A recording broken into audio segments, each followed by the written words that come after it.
আসলে আমাদের চাওয়া পাওয়ার কিছুই নেই, আর আমাদেরকে পুরো বাংলাদেশ লিখে দিলেও সেই শূন্যতা পূরণ করতে পারবে না। ট্রাইব্যুনালকে তো আমি আগেই রঙ্গমঞ্চ বলে থাকি। আমার ছেলের আজকে 1 বছর পূর্ণ হলো।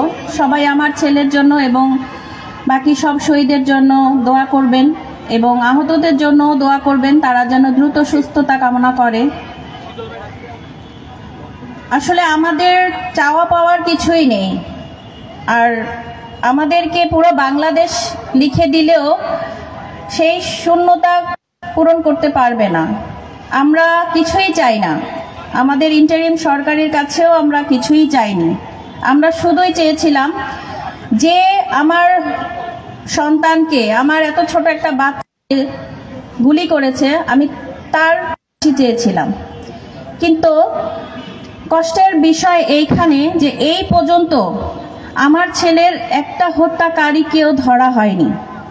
এবং আমি নিজে মিরপুর মডেল থানায় আমি মামলা করেছি, ট্রাইব্যুনালে মামলা করেছি।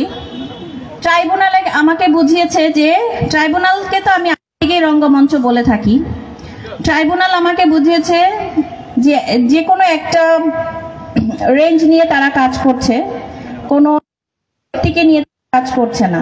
ঠিক আছে, আমি তাদের আশায় আছি। তাজুল স্যার অনেক ভালো একটা মানুষ, আমি জানি সে আমাদের জন্য অনেক এগিয়ে যাবে। মিরপুর মডেল থানায় আমার যে আয়ু, আমি তাকে আমার আসামি ধরার জন্য যতবারই বলি, সে কেন ধরে না বা কি কারণে ধরে না, আমার আসামি বাসায় থেকে তারা ধরতে পারে না। এর কারণটা আমি জানি না। তো আমি বিচার ছাড়া, আমার সন্তানের হত্যার বিচার ছাড়া আর কিছুই চাই না।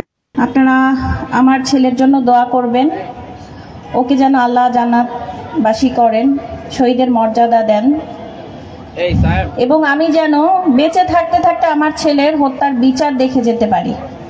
ধন্যবাদ সবাইকে।